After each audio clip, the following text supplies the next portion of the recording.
بسم اللہ الرحمن الرحیم وبہ نستعین اما بعد۔ میں آج آپ لوگوں کے سامنے صلاۃ التسبیح پڑھنے کا طریقہ بیان کروں گا۔ شب برات آنے والا ہے، میں نے سوچا کہ اس نماز کے متعلق کچھ باتیں کی جائے اور نماز کا طریقہ بتا دیا جائے۔ صلاۃ التسبیح کا حدیث میں بڑا ثواب منقول ہے، اس کے پڑھنے سے بے انتہا ثواب ملتا ہے۔ نبی کریم صلی اللہ علیہ وسلم نے اپنے چچا حضرت عباس رضی اللہ تعالی عنہ کو یہ نماز سکھائی تھی اور فرمایا تھا کہ اس کے پڑھنے سے تمہارے تمام گناہ، اگلے پچھلے، نئے پرانے، چھوٹے بڑے، غلطی سے کیے ہوئے اور جان بوجھ کر کیے ہوئے، چھپ کر کیے ہوئے اور کھلم کھلا کیے ہوئے سبھی گناہ اللہ تعالی معاف کر دیں گے۔ اور فرمایا اگر ہو سکے تو یہ نماز روزانہ پڑھ لیا کرو، اور اگر نہ ہو سکے تو مہینے میں ایک بار پڑھ لیا کرو، یہ بھی نہ ہو سکے تو کم از کم زندگی میں ایک دفعہ پڑھ لیا کرو۔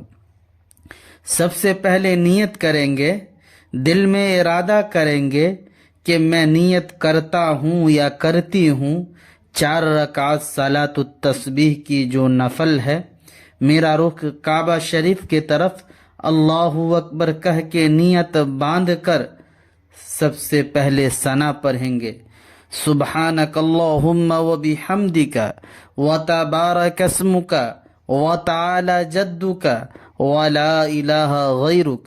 پڑھنے کے بعد 15 مرتبہ سبحان اللہ والحمد للہ ولا الہ الا اللہ واللہ اکبر۔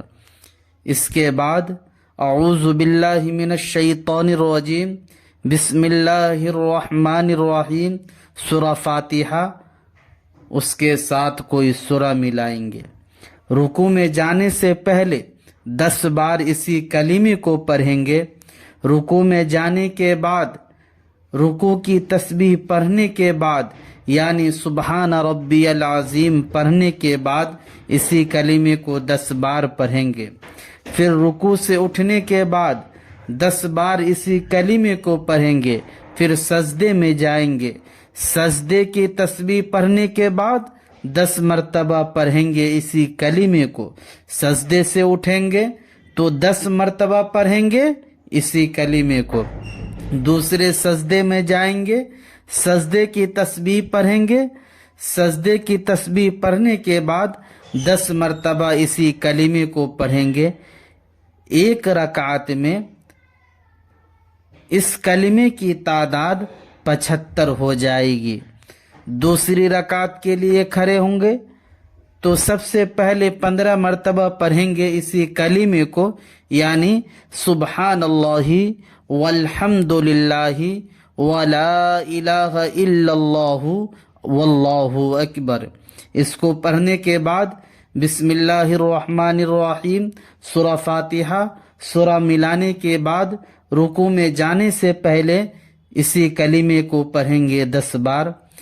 پھر رکوع میں جانے کے بعد، رکوع کی تسبیح پڑھنے کے بعد اسی کلمے کو پڑھیں گے 10 مرتبہ۔ پھر رکوع سے اٹھنے کے بعد 10 مرتبہ پڑھیں گے اسی کلمے کو۔ پھر سجدے میں جائیں گے، سجدے کی تسبیح پڑھنے کے بعد 10 مرتبہ پڑھیں گے اسی کلمے کو۔ سجدے سے اٹھیں گے تو 10 مرتبہ پڑھیں گے اسی کلمے کو۔ دوسرے سجدے میں جائیں گے، سجدے کی تسبیح پڑھنے کے بعد 10 مرتبہ پڑھیں گے اسی کلمے کو۔ پھر سجدے سے اٹھنے کے بعد اتحیات میں بیٹھ جائیں، اتحیات پڑھنے کے بعد پھر کھڑے ہو جائیں۔ 15 مرتبہ اسی کلمے کو پڑھنا ہے جو میں نے بتائی ہے، سبحان اللہ والحمد للہ ولا الہ الا اللہ واللہ اکبر۔ بقیہ نماز اسی طرح ادا کرنی ہے۔ ایک رکعت میں یہ تسبیح 75 مرتبہ ہوگی، 4 رکعت میں یہ تسبیح 300 مرتبہ ہو جائے گی۔ صلاۃ التسبیح پڑھنے کا یہ ایک طریقہ ہوا جو بہت آسان ہے۔ دوسرا طریقہ انشاءاللہ کل میں بیان کروں گا۔